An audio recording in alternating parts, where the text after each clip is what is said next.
काम उत्तेजन भरिकी रही महिला प्राइवेट अंगरे जेतेबेले कौनसी पुरुष निजर आंगुली प्रवेश करिथाए तेबे सही महिला को पुरुषर प्राइवेट अंग भली अनुभव होइथाए।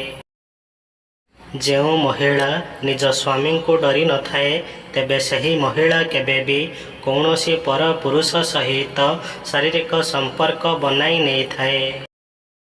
अधिकांश पुरुष माने महिला स्तन व तांको पछ भाग देखिबाकू सबुठारु अधिक पसंद करिथांती। विशेष करी एमिति पुरुष माने बहुत कामुक स्वभावर होइथांती। गोटे पुरुष एवं गोटे महिला को केबे भी परस्पर सामने पोशाक बदलाइबा उचित नुहे।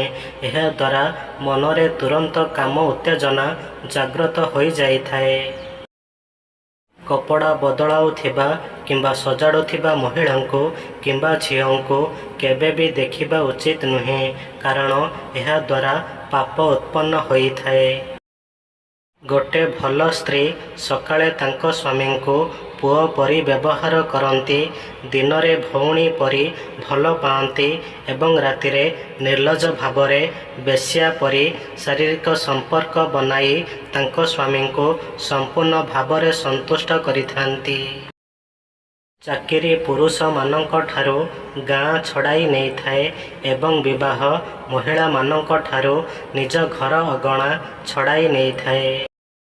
एक रिसर्च अनुसार 40 रु 50 वर्ष बयस गोटे पुरुषर प्राइवेट अंग कौनसी महिला पाई अधिक शक्तिशाली होइथाए व यह शारीरिक संपर्क बनाइबा समय रे जल्दी उत्तेजित हो जाइथाए। संपर्क रे कि प्रकारर गणित अच्छी जना ही पड़ी न थाए। आपण जेते काम कले मध्य शेष रे सबु किछि शून्य हो जाइथाए।